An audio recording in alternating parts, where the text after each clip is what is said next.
Thank you all for standing by and welcome to our webinar entitled Economics of Green Infrastructure, Strategies for Flood Mitigation.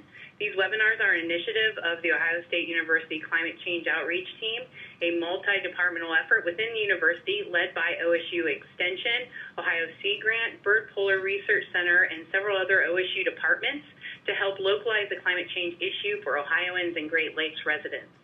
I am Jill Gentis-Banicki from Ohio Sea Grant and Stone Laboratory, and joining me today are representatives from the NOAA Coastal Services Center in Charleston, South Carolina.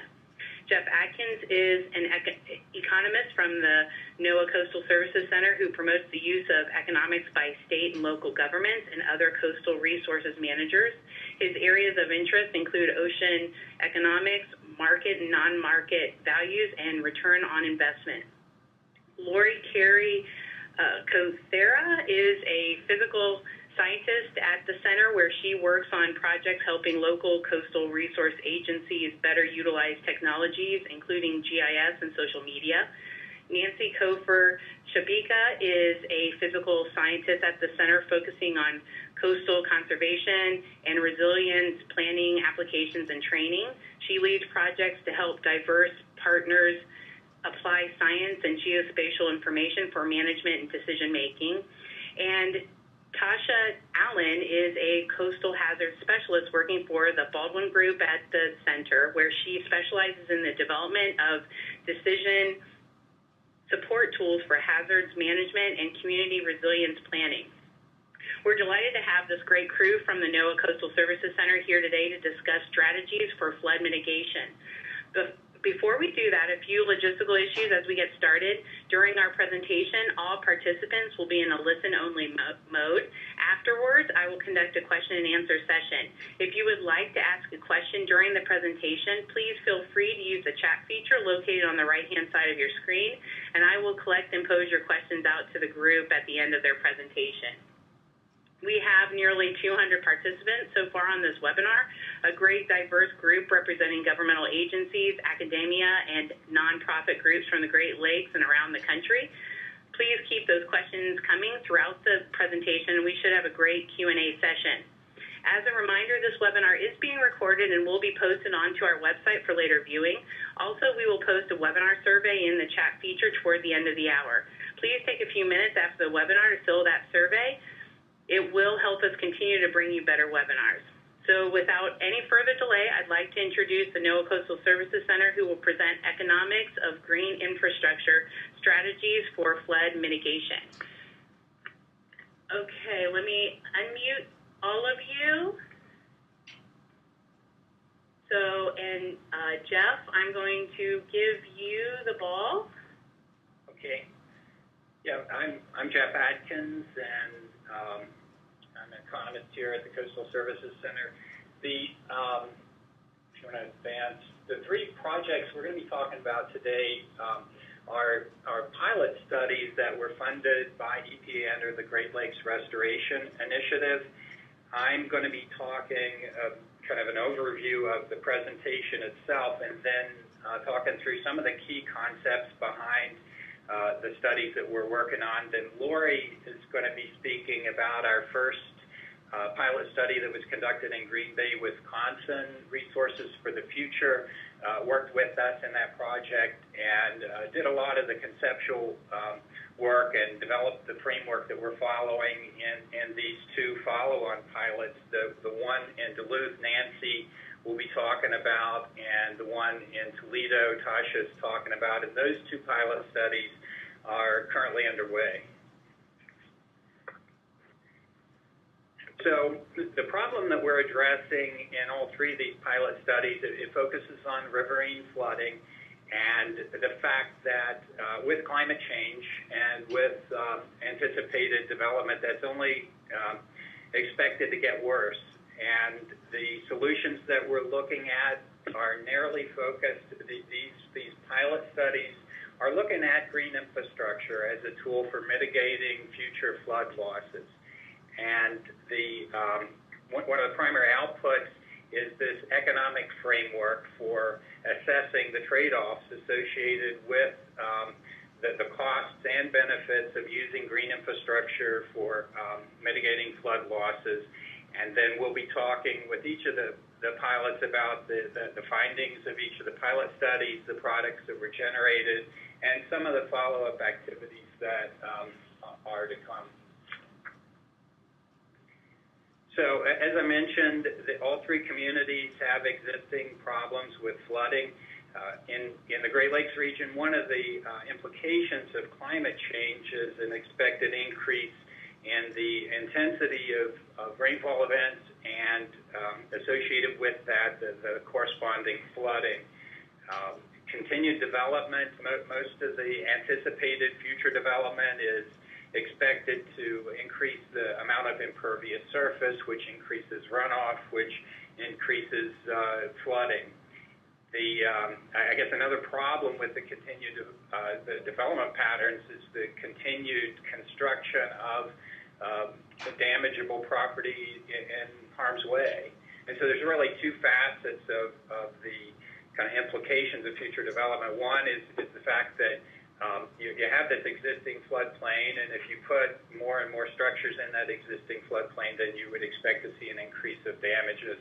But also, outside the floodplain, the construction can increase runoff and therefore increase the size of the floodplain itself in the future. So we're considering all of those things. The solutions we're looking at, again, we're not focusing on any of the great infrastructure, the construction of dams or even of levees or channel modification projects. We're looking at green infrastructure, at the role of habitat and natural habitat in reducing flooding. And we're also considering a range of implementation tools as you set aside land, conserve land. What are the tools available to local policymakers for accomplishing that? Certainly FEMA has some ability to buy out properties, their zoning, purchase of development rights, transferable development rights, impact fees and other development fees are things that we're looking at as sort of policy tools for implementing this future change. So on the cost side, it's pretty straightforward. You figure out what you want to do, and you talk to some folks, some engineers and others to see what that's going to cost. The benefit side gets a little trickier. There's two classes of benefits that we are looking at here. One is the implications of reducing the flood losses, but we're also considering the co-benefits. These green infrastructure features can improve water quality. They provide habitat for wildlife. The value of homes that are located nearby can increase in value because of the aesthetics of a healthy natural environment. And so even if we don't quantify those things in this study, we do want to, or if we don't monetize them, we do want to list them and to whatever extent we can to quantify them. So if you want to go to the next slide, the flood losses themselves, it's a pretty complicated process. This is where the heavy modeling comes in. We have basically this conceptual overview that shows 1A and 1B are the elements that get assessed within the hydrologic and hydraulic models. You have rainfall, and some of it soaks into the ground, some of it runs off, and it gets in the stream, and then based on the geometry of that watershed, it moves through that hydrologic system and creates flooding. Step two on this diagram is using models like the HAZUS model. You look at, well, how much stuff is there in the flooded area, and you can get some estimates of flood damages, and that comes up to losses. And so if you look at that under existing conditions, you have existing rainfall events, existing development patterns, you can have this baseline to measure against, and then using projections of rainfall from climate change models, that we can then look at well, how much worse is this going to be in the future with climate change? Looking at projected development patterns, how much worse is this going to be because of development? And you develop a series of scenarios that include future rainfall events, future development patterns, and on the next slide you see that also the green infrastructure adaptation scenarios, and you run all of those different flood conditions, flood scenarios, and it gives you a basis to compare. And you compare against that baseline and see how things changed.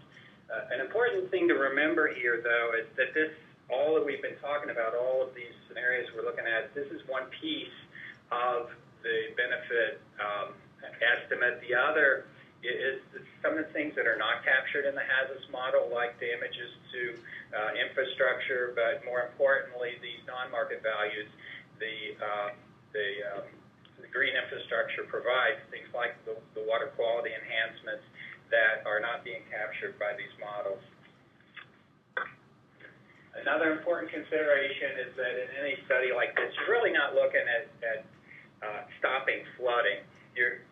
It's not possible probably through any combination of green and gray infrastructure, but more importantly, it wouldn't be cost effective to eliminate all flooding in the system, but you're looking at what's the most cost effective way of reducing the level of flooding in that system. And from these 3 pilot studies, again, we completed studying Green Bay. We then started these studies in Duluth and Toledo. And so we do have one of the products of the site-specific studies. At the conclusion of the projects in Duluth and Toledo, we anticipate working with the communities to implement some of the green infrastructure measures that we've identified here. And then another product, and maybe the most important product, is this approach that we're developing that we hope is something that can be applied in other communities throughout the Great Lakes area. And with that, I'm going to pass this off to Lori, who's going to step us through the work we did in Green Bay. Great. Thanks, Jeff, and good afternoon, everyone. I'm just going to take a few minutes and walk you through the highlights of our Green Bay study. We did this back in 2011, and as Jeff mentioned, we were working with Resources for the Future. One of the reasons that we selected Green Bay was because they're an area that is facing a fair amount of development pressures. As you can see from this map over here on the right-hand side, this bright green areas in here, those are the agricultural lands. And one of the coastal management issues that they're dealing with there is that these farms are small family farms that have been held for a number of generations, and they're in the process of getting sold. They're getting turned into housing developments and shopping centers and whatnot. And so this area is under an intense, they're under a fair amount of development pressure for converting that land. In addition to this, Green Bay is also struggling with flooding and water quality issues. This is the Fox River along here, and the tributary that we did was the East River, which runs just parallel adjacent to it. And they have had a fair amount of flooding issues. Their big flooding event was in 2006. And so this area was prime for looking at opportunities to conserve land and use green infrastructure techniques.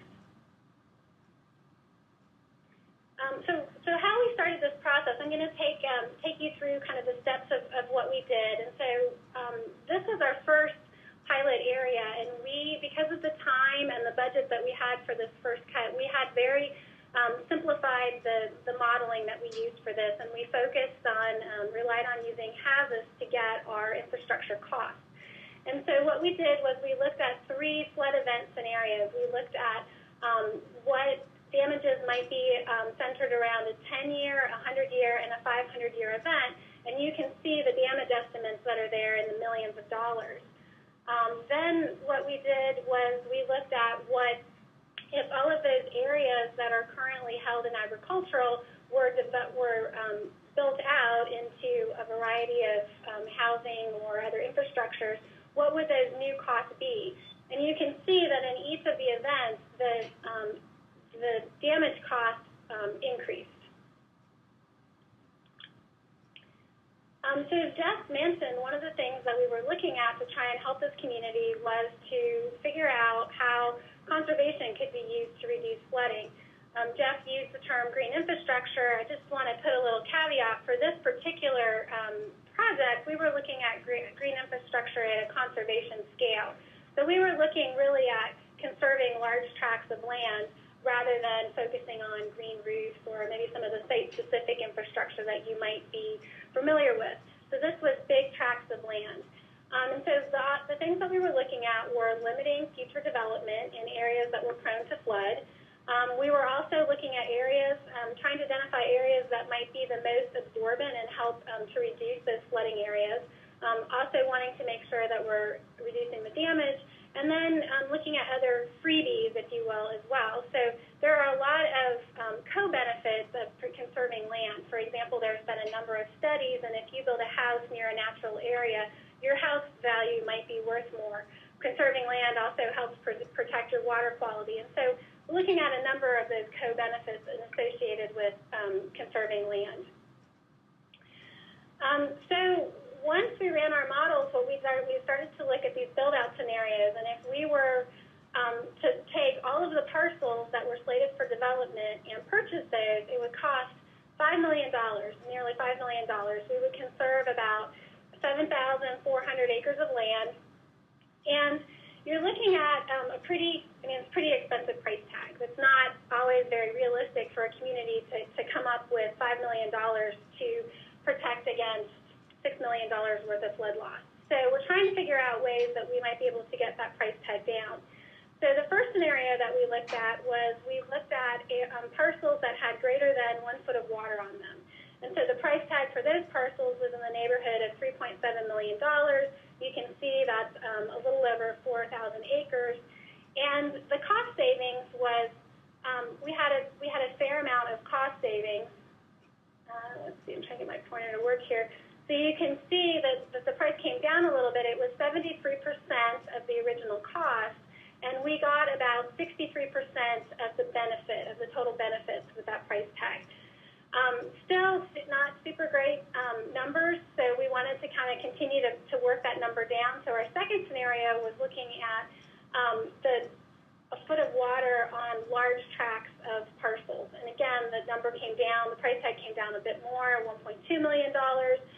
We're able to conserve more land than in the first scenario. And what is even more impressive is this number here. The initial cost was 24% less than the original $5 million price tag, and our benefits are almost getting closer to the 100% benefit from protecting all of the parcels. We're at 86% of the benefit. The third scenario that we looked at flood depth, and taking out some of the most expensive parcels out of play. And so we looked at smaller parcels that cost less. And you can see that price tag dropped dramatically. We're down near $500,000. We're still conserving over 6,000 acres of land, and the benefits still were very high, and the cost was still low. And so this was the scenario that we recommended to Green Bay that they consider for their future development. So the findings, as I said, Green Bay was our first crack at the study, and one of the things that's not on the slide was that this study, we had a very tight timeline to do the study. We did this in 8 months. We worked in conjunction with Resources for the Future. We had a lot of thinking to figure out how this process might go, the components of it. And so what we were able to accomplish in that time frame was we were able to identify some costs as well as identifying some of the co-benefits that could help identify spending the money in that community. And we've also put the process in place of how you put together this type of economic process that's looking at the value of conservation. We learned a great deal from this project, even though it was a short-term project. We found it essential that you work with the community, that you're on the ground, that you're understanding what their issues are, where they're seeing their localized flooding, where their big flooding events are, and where they want to go in the future future with their land use planning options. We also learned a lot about estimating the costs and exploring lots of green infrastructure, the GI is shorthand for green infrastructure options.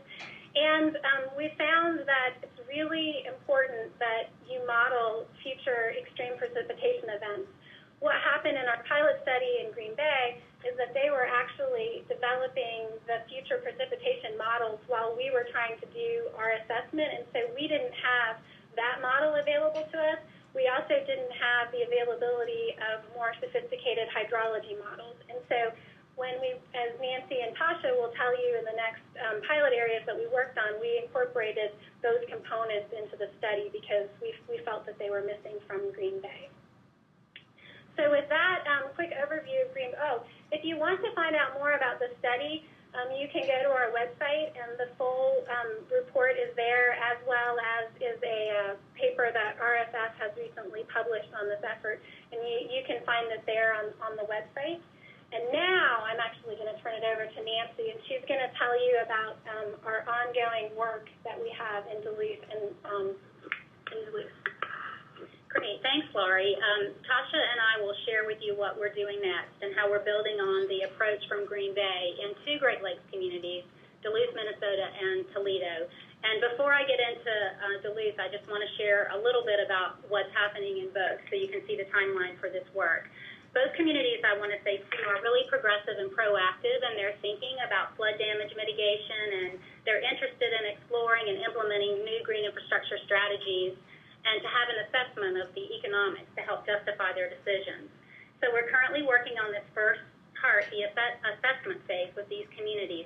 And this component is being led by the Eastern Research Group, ERG Consulting Company. Our combined project team met with the communities earlier this year. As Laurie said, we needed to hear about their local flooding concerns and their challenges that would help guide the local assessments. And then the next piece that's shown there is the community assistance. And while we were there this past year, we also wanted to hear about the kinds of information, the education needs of the communities that we could address in this phase of the project, where we'll focus on assisting the communities not only in helping to implement the results, but share the results through workshops or development of educational materials. And the Coastal Services Center is leading this phase of the project, and we're very fortunate to be working with knowledgeable local folks like the Minnesota Sea Grant Extension Specialist in Duluth, the City Division of Environmental Services in Toledo, and the Old Woman Creek National Estuarine Research Reserve, and others, among others. And then the final aspect of this is our project is sharing the project results and outcomes and outreach materials with the broader Great Lakes community. And this phase really keeps us true to our mission at the Coastal Services Center to share our results with the broader community, and it also is true to the requirements of our Great Lakes Restoration Initiative funding for the work. And we're working also with the Association of State Floodplain Managers in both communities. And so one mechanism that we'll use for regional dissemination of the results of this work is to include it as a case study within the Great Lakes Coastal Resilience Planning Guide that's under development by ASFPM, and that Jeff Jones spoke about on this webinar series just a couple of weeks ago. So now I'm going to give you a really quick overview of the models that are being incorporated into this new assessment with the full disclosure that I'm not an expert in these models. But the series that we're working toward is, to begin, we're going to use the CREATE model to provide the information for both communities on the current and future precipitation. So CREATE is EPA's Climate Resilience Evaluation and Assessment Tool. And so from that, we're getting current precipitation that's based on historic rainfall between 1970 and 2000, and for projected future rainfall, and we're looking at the year 2035. Now, if you look at the next piece, the hydrologic and hydraulic information, we're working with the Army Corps of Engineers, and they are helping us with this piece to do these model runs for both the current and the future intense rainfall data. So the hydrologic model is going to take into account that rainfall and runoff and drainage for a cross-section, and will provide the peak outflows and runoff volume. And then the hydraulic model will then consider that flow through a particular watershed and produce an output flood elevation and a depth grid of flooding for each location during the peak of a flood event. And then just like in the study that Laurie described for Green Bay, those flood elevations will be fed into FEMA's HAZAS tool, and from that we'll derive the flood damage estimates to property. And the results, we hope, are going to help communities answer questions like what's the cost of flooding damage under current and future rainfall conditions, under current and future land use conditions, and with and without green infrastructure options. So in this slide, here we are in Duluth, Minnesota. It's on the shore of Lake Superior near the Minnesota-Wisconsin border. And the city stretches, you can see it stretching in that middle map along the lake shore. And the city's topography is really dominated by steep hillsides along a ridge that rises 600 feet or more above the lake. Duluth streams below this ridge are very steep and highly entrenched with little floodplain area. Further up the watershed, above the ridge, is flatter topography with floodplains and wetlands present. And I should mention, too, that Duluth is really a city that is really dedicated to preserving land. Natural resources are a major factor in the culture and the sense of place there. And so with this study, they really want to build upon some of their existing practices and want to make sure they continue to make informed land use and community planning decisions that account for some of the changing climate impacts. Well, in June 2012, Duluth experienced a major flood event. And this area had also experienced another devastating flood back in June of 1972. Typically, the stormwater removal system in the city makes use of those steep streams and creeks down the ridge that I mentioned before to conduct stormwater down into Lake Superior and St. Louis Bay. And Duluth's small and steep watersheds are typically efficient at moving the stormwater quickly off the land and into the streams before discharging into the lake. But the June 2012 flood the floodwaters really overwhelmed the streams and the stormwater systems. It damaged river channels and caused slumping and erosion in some of the creek valleys. It damaged fisheries. You can see in the top right that's a large sediment plume in the lake that was from some of that damage and the erosion that was caused. There was extensive damage to creekside trails and parks, as well as a lot of damage to infrastructure, roads, and buildings. For the June 2012 flood, the total cost of flood damage just for Minnesota DOT infrastructure alone was about $75 million. Now, in Duluth, the nuisance flooding from more frequent events, like the 5-year, 10-year events, are a little less of a problem in Duluth. But as Jeff spoke to at the beginning, climate research and weather patterns and projected trends show that there's a significant increase in both the frequency and the severity of rain events expected across Minnesota and the Great Lakes region. And also, Duluth's comprehensive plan indicates that pressure for development is increasing farther away from the lake on the flatter areas of the plateau. And these are the same headwaters that provide opportunities for floodwater storage that could help reduce that downstream flooding. And the bottom right, you see the study area for our work with Duluth. This is the Chester Creek watershed. It's about a 16-square-mile watershed, and there were many damages from the June 2012 flood that occurred downstream in this particular watershed. So for the assessments, our Duluth scenarios. So we're going to begin with the baseline scenario, looking at current land use in Duluth and current rainfall that's derived from that historical rainfall patterns for several different storm frequencies. And we'll be also looking at baseline scenarios that look at the current land use and then what are the future intense rainfall projections for 2035. Now, Duluth isn't built out, and so we're also going to estimate potential future damages to infrastructure from flooding under a worst-case build-out scenario. And we expect to an extent that the results from this will support and provide economic justification for the types of conservation practices that Duluth wants to continue to encourage as development pressures continue into its future. And then that last piece, the adaptation, the GI implemented scenarios, we'll look at green infrastructure scenarios under current and future extreme rainfall events to compare the reductions in flooding and flood damage costs that the green infrastructure provides. And so these scenarios are going to provide some insight into the green infrastructure strategies that can decrease that runoff volume and the subsequent economic losses from flood damages.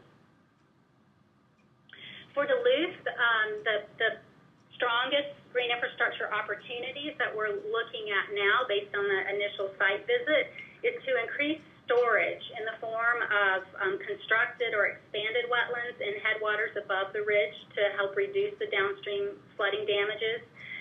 We know that wetlands flow and store stormwater runoff from major events, so they can help reduce some of the flooding. And an added benefit, of course, as Jeff said, is that the wetlands are really important for protecting water quality, for wildlife habitat, and they're important for recreational activities as well. The other options we expect to assess in Duluth are larger riparian setbacks in the floodplains, both the 100 and 500 year, and then to really ensure that existing open space and the headwaters remain undeveloped where possible. So looking at that hydrologic and hydraulic models again with these green infrastructure options, we hope is going to allow us to see how much storage is needed to reduce the peak flow volumes. Now, we'll be meeting again with local partners again in June to talk over some of these some of the very preliminary results and the options and the assumptions that are under consideration, because we want to make sure we're using reasonable assumptions and that we continue to address the impacts and look at the options that the city really wants to see and considers feasible. And, of course, we want to be sure that the local community is comfortable with the methods that are being developed so they can use them again as new information, either climate or development information becomes available, because this project in both cases is you taking existing information and incorporating that into the overarching methods. So with that, I'm going to turn over the presentation to Tasha, and she'll give you some more details about Toledo. Hi, everybody.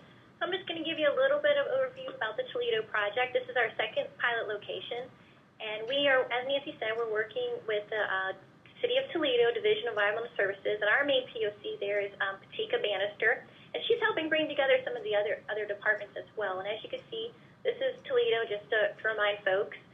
We also worked with Ohio Department of Natural Resources and the Old Woman Creek Near and Sea Grant to kind of help us identify a location within Ohio. And we were kind of looking at, which communities were in the area of concern, because this is Great Lakes Restoration Initiative funding. We also needed to look at areas that had flooding issues, and then also that were interested in implementing green infrastructure. So Toledo came up many times with many different discussions, and then we approached the City of Toledo, and they were very excited because they were actually already starting to pursue some green infrastructure, and they were looking for more opportunities. Next slide. So Toledo's flooding issue is really more about more frequent flooding. So those 5, 10-year, 50-year storms, they have had several major storms in the past. Their last one was in 2007, and it caused significant damage. Toledo is pretty flat, so there's the water just kind of spreads out. Our study area is the Silver Creek watershed, and it's about 16 square miles, and it's in the northwestern part of the state along the Ohio and Michigan border. This area is a smaller creek that primarily is residential and industrial in land use. And some of the criteria that we looked at for choosing both Duluth site and Toledo is that we definitely were looking to the community to give us input on areas that were problematic with flooding. We also really needed to rely on existing data and information to help inform the models. Also, of course, was there a flooding issue, and how major was that issue? And in those areas, did the landscape have the ability were you able to implement green infrastructure, and was it able to actually reduce some of the flooding? And then also looking at, city-owned property versus privately owned property. So that was some of the criteria that we looked at. You'll notice that the picture on the right-hand side of the slide, we did a community visit in January of this year, and it actually rained the day we were there, and so it was kind of interesting because we got to see some of the flooding in action. But this is actually one of the creeks of Swan Creek, and this is one of the areas we were interested in. And you'll notice to the bottom picture is that house, you can't really see the house very well, but that house receives repetitive flooding, and that's within the 100-year floodplain. And many homes in that area are receiving flooding. And we also saw a lot of the sewer trucks were out, pumping stormwater out. So you can see that this is a pretty frequent flooding. Frequent flooding is a pretty big issue in Toledo. And so they're continually kind of working on that and dealing with those costs. Some of the need that Toledo had was that they definitely wanted to be able to make more proactive rather than reactive decisions, and so they really needed some economic information that could help them identify, what do these different options cost, and what are some of the benefits that they would gain from doing these, doing green infrastructure, and how do you do it? They have citizens that actually are altering the hydrology and altering their property and causing more flooding issues, and they're not, applying for permits, so they're creating more of this flooding issue. And so Toledo is really interested in trying to develop some sort of incentive and educational awareness, social marketing type program to teach people about the consequences of their decisions, and also, how to go about maybe implementing green infrastructure. Also, Toledo is really interested in building upon some of their existing projects. They've put rain gardens in, and they've done some pervious pavement type projects, and they're also very proactive in their nature. They've been traveling around and visiting different communities and going to different conferences and trying to learn from other communities. So we wanted to build upon some of their successes. So these are the scenarios that we're looking at in Toledo. As Nancy said, in Duluth, we had the same kind of baselines. We're looking at what the impacts of current extreme precipitation are on current land use, and then we're looking at future projections from 2035 and looking at how that's going to impact current land use. Toledo is pretty much built out, and so we're not going to do a build-out scenario like we're doing in Duluth because we don't think that there's going to be any major changes in zoning, and so there's not going to be significant changes in percent impervious surface, so that's why we chose not to do a build-out. And then for our adaptation scenarios, we're going to look at how flooding is going to change when we implement green infrastructure, looking at both the current precipitation and then future precipitation. Next slide, please. The green infrastructure options that we're going to be recommending to the city are these guys right here, looking at creating open space, capturing rainfall, so looking at rain gardens, bioswales, looking at easements, so trying to possibly get some structures or protect some of the land that's in those high-risk kind of areas, and looking at green roofs. And we're recommending these based upon what we thought was feasible that could possibly help reduce some of the smaller, more frequent storms, and then also what is kind of can be done in a highly urban area. Since Toledo is highly urban and built out, we wanted to look at some things that might be feasible with that environment, and also what's doable in their current kind of policy and codes as well. The goal is to have, once we go to the community, we're going to be talking with them in June, and we're going to look at some of the impacts that both the current and future precipitation are creating on the current land use, and then we're going to throw out these recommendations and talk to the community about, feasibility and, what possibly if they're interested in doing based upon their budget, what can reduce flooding, and then also talk about possibly, based upon their current codes, can they implement some of these things, or do they need to possibly work on maybe doing some type of policy or code changes as well. And then the goal is to actually have, based upon what the community is interested in, some of the recommendations, the Corps is going to actually run those adaptation scenarios to help us see how much we can actually reduce some of those different frequency storms, and then actually provide that information to the community so they can actually see how much % reduction you'll actually receive in flooding. Next slide. And just to hit upon the economic analysis, we're looking at costs and benefits. So how we're defining costs or the actual costs of the green infrastructure to implement. So it would be implementation, maintenance, Within how we're doing benefits is we're actually looking at, based upon that green infrastructure strategy that you would implement, how much you might reduce those flood damages, so actually reducing losses. Even though we're not going to be actually able to capture monetarily the co-benefits, we're still going to talk about those kind of qualitatively as well. So those other kind of water quality, aesthetics, recreational, economic, are some of those benefits that you might get. So what's ahead for our project? Well, this spring and summer, as Nancy and I mentioned, we have 2 upcoming meetings in the city of Duluth and in Toledo. We're going to talk about our baseline scenarios and green infrastructure recommendations. We're going to go back and work with the Corps of Engineers and the Association of State Floodplain Managers to do some more modeling based upon what green infrastructure options the community is interested in. We also need to finish our economic analysis so we can calculate the costs and benefits. And in the fall, we'll have our final results, and so we'll go back to the communities, and that's where we're going to start really working on how the community can implement those results, what kinds of technical assistance and products and services they might need to use some of this information. And then move out also on writing a case study through the Great Lakes Coastal Resilience Planning Guide that the Association of State Floodplain Managers is working on, so that we can start sharing this method and the resources that we're developing to other communities as well. So that wraps up our presentation, and I just wanted to mention some of our key partners and part of our technical team as well is that, we've been working with both the cities of Toledo and Duluth, Minnesota Sea Grant, Eastern Research Group, and Horsley-Witten are part of our technical team, as well as ASFPM, Association of State Floodplain Managers, and the Corps has been helping with the hydrologic and hydraulic modeling, and Old Woman Creek Near. So that kind of makes up our technical team and our partners, and so we just like to say thanks to all those folks, and thank you everybody for attending, and I know we covered a lot of information, so we're happy to answer some questions. Okay, thank you, Tasha.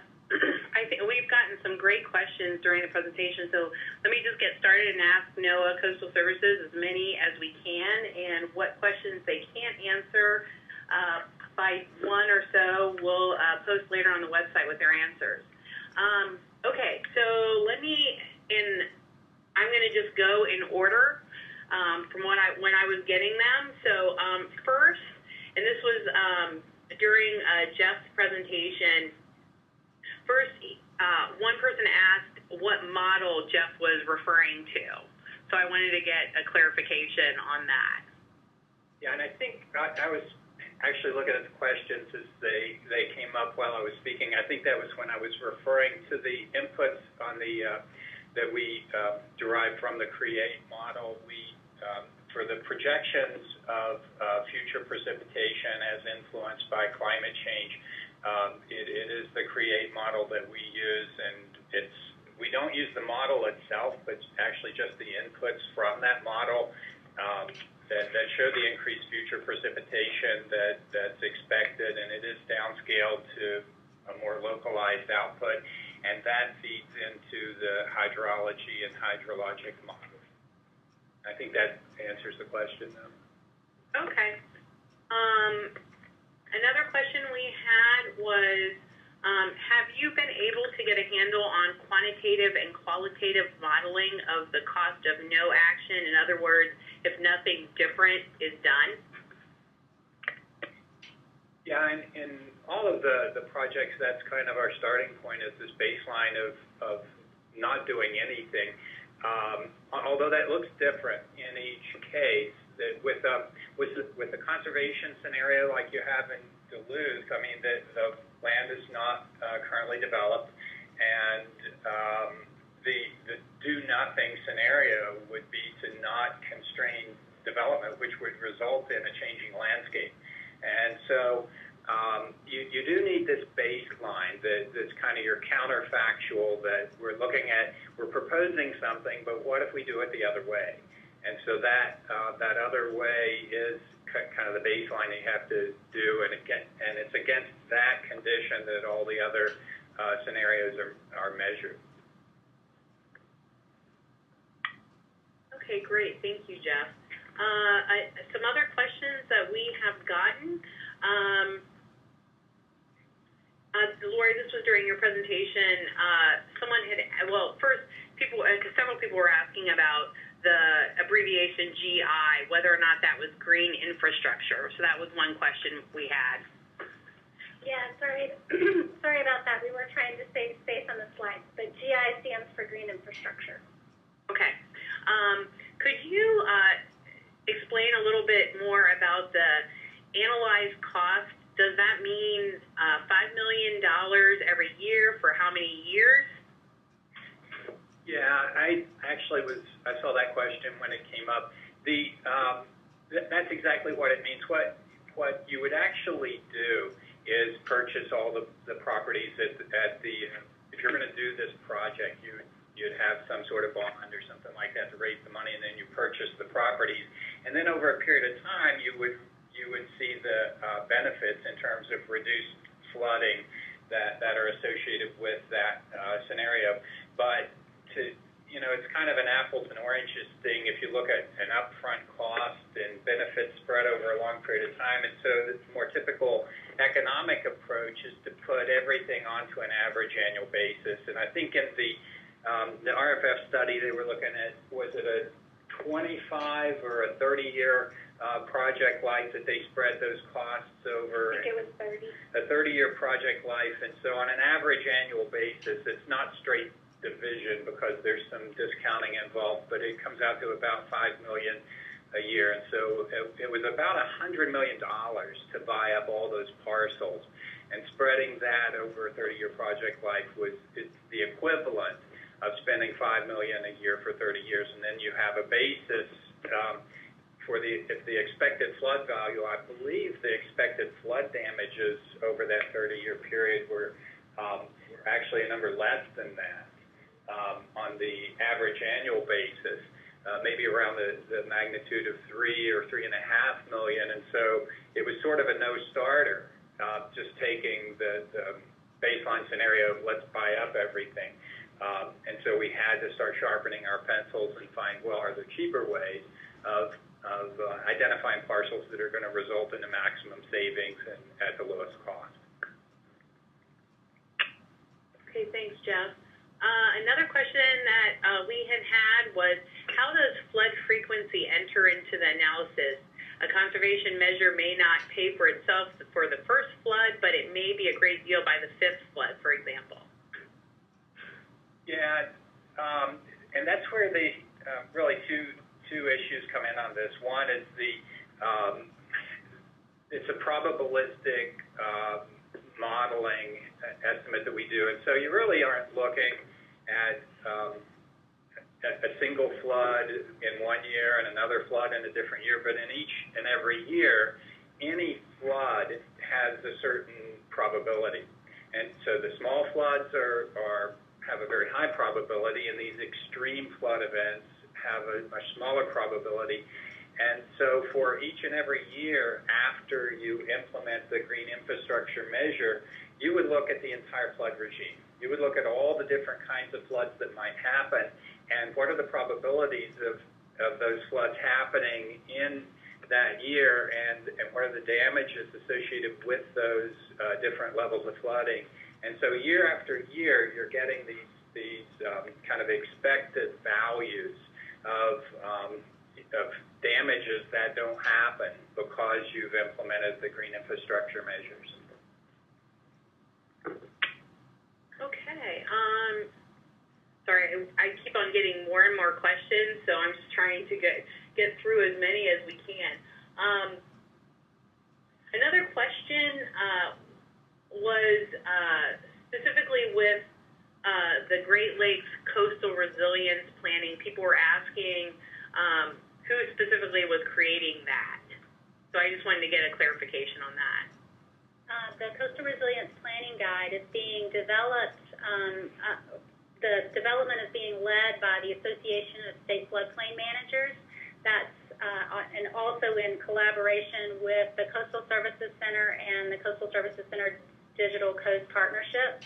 About just several weeks ago, Jeff Stone presented through this webinar series on that planning guide, and presumably that's recorded, so somebody could check that out as well. And what's the URL?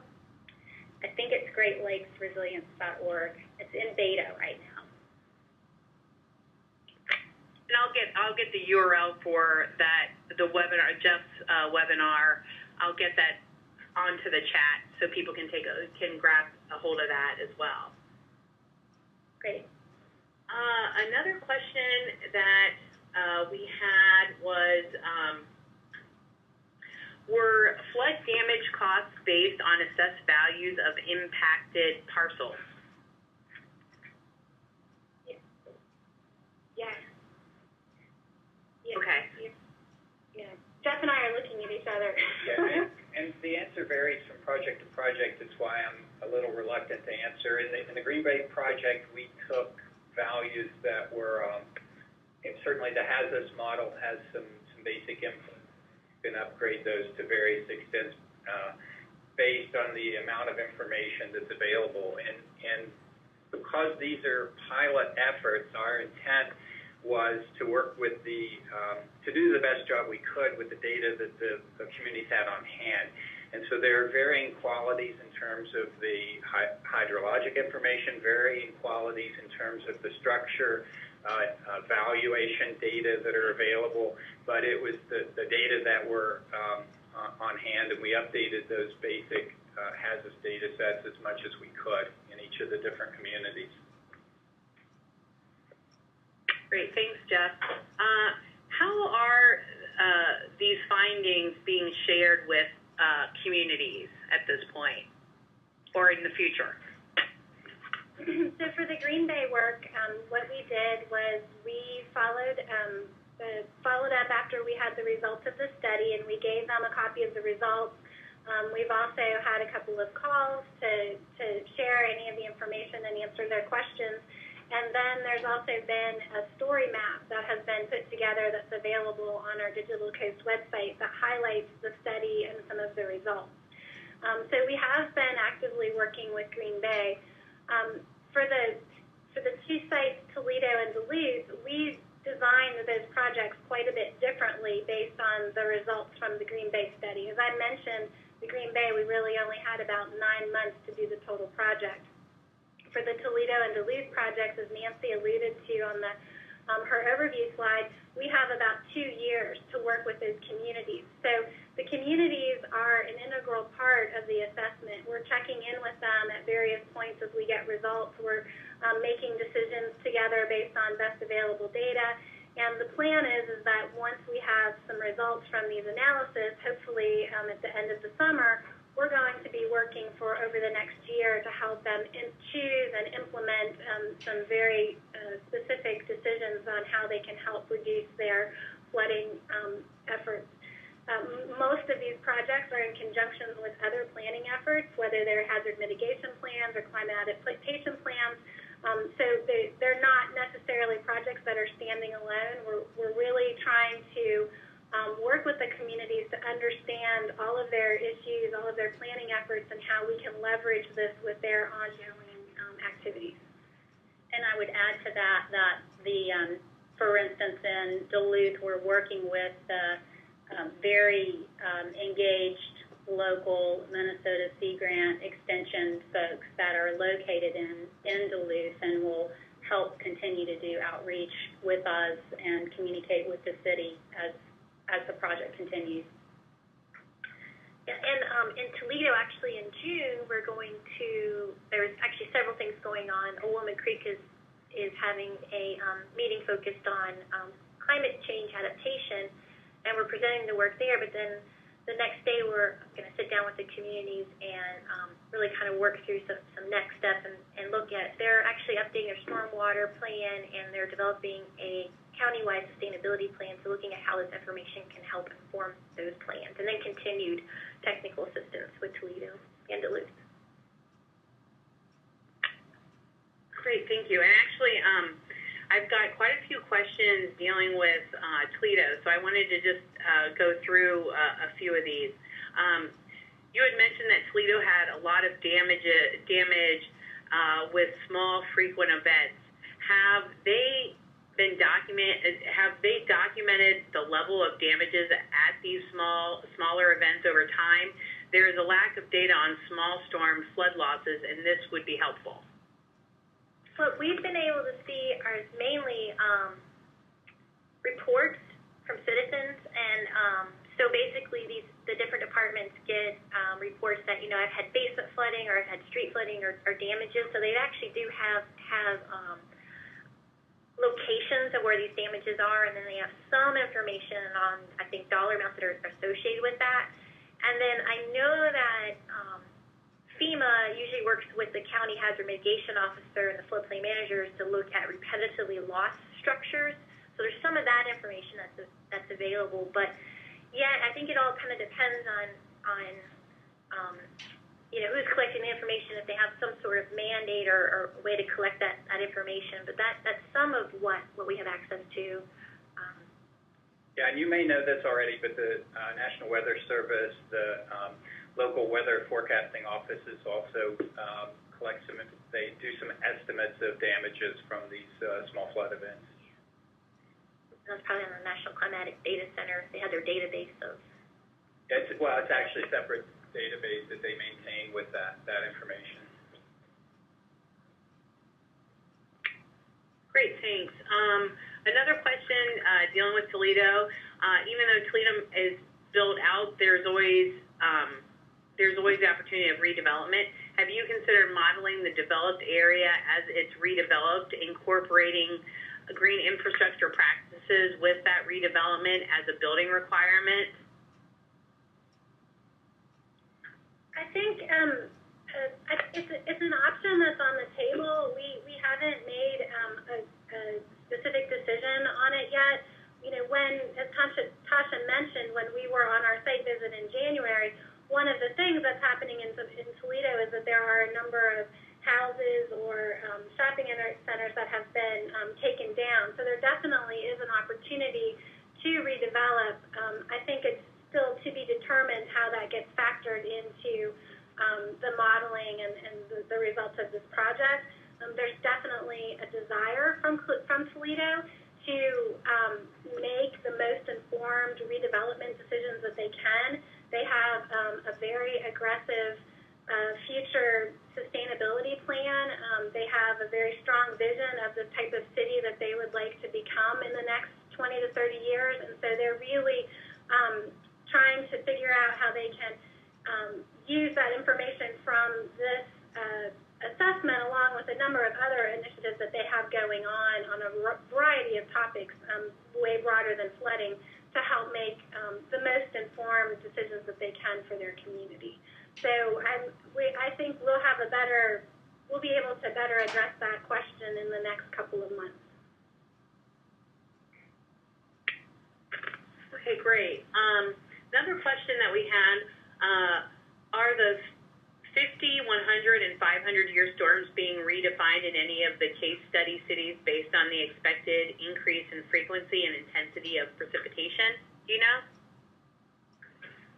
I mean, that's what we actually do with the information we harvest from the CREATE model. We look at this kind of baseline flood regime, and then working in this project with the hydrologists at the Corps of Engineers Institute for Water Resources, we're applying these outputs or the inputs from CREATE to the curves to see what do we think is going to happen in the future. And basically, it's more sophisticated than that. What we do is we take a look at the rainfall events and apply the change that is predicted by CREATE in the rainfall events, and then run that through the hydrologic and hydraulic models to see what, to get a better estimate of what that's likely to look like in the watershed.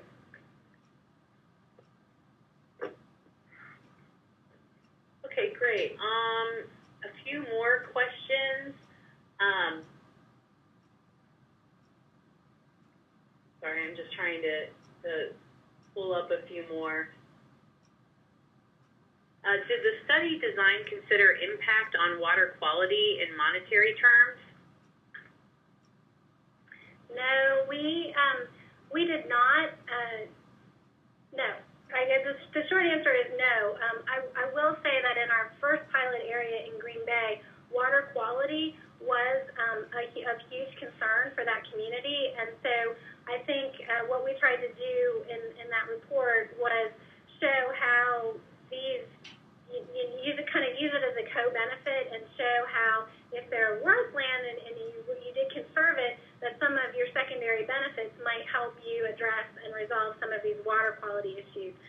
They pulled out, RSF in their study pulled out a number of mentions on swimming, increasing the water quality so that the beaches can stay open longer, you have better fishing area, you've increased benefits from tourism, along with the drinking water issues as well too. So it wasn't directly called out, but it was mentioned and referenced in the Green Bay study. And it's really important from an economic standpoint to consider the full range of values and not just those that can be easily monetized.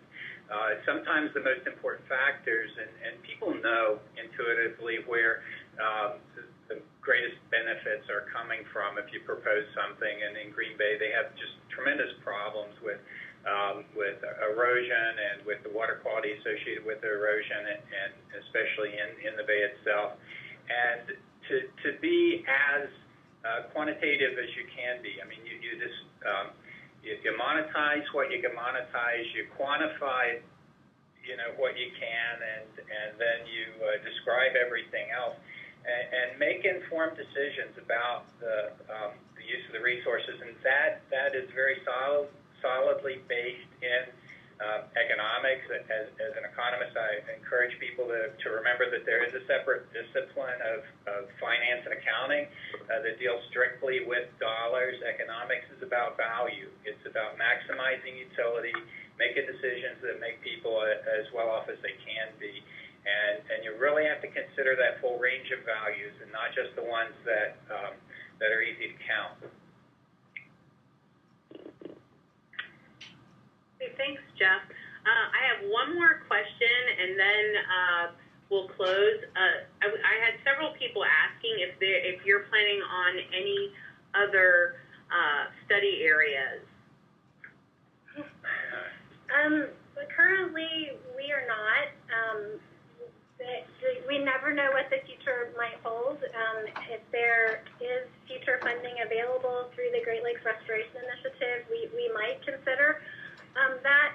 However, one of the things that we're really trying to do is make sure that we have a methodology that's accessible for folks, and that we share this approach so that if we're not able to provide the funding, we're at least providing resources and information and some best management practices for how communities can then seek their own funding and try to do similar type of studies. Okay, thanks. I think that's the bulk of our questions. I will try to add a few more and maybe send to all of you if you don't mind answering, and we'll post that onto the website. I just wanted to close, and I wanted to again thank Jeff, Lori, Nancy, and Tasha for their willingness to talk to us today about their work with strategies for flood mitigation. It was really an excellent discussion. Also, I want to thank NOAA, the Upper Midwest Great Lakes Landscape Conservation Cooperative, National Sea Grant College Program, and Ohio State University for funding this webinar. I did want to remind everyone that our survey URL for this webinar is in the chat feature. Please take a few minutes, if you could, to fill that out. We would like to get your input as we develop a regional climate site, so please take a few minutes if you could. I also want to refer you to resources and archive of all the previous webinar presentations, which are located on the changingclimate.osu.edu website. This webinar series is sponsored by the OSU Climate Change Outreach Team, and it will continue on Thursday, June 13th, with a presentation by Kevin Schaefer discussing the Milwaukee Climate Change Initiative. Registration is up in the chat feature, so feel free to register now for the webinar. Thank you again to Jeff, Lori, Nancy, and Tasha, and all the participants on this webinar. We hope that this was beneficial and hope you'll join us again in an upcoming webinar. Thank you, NOAA Coastal Services, and have a great afternoon.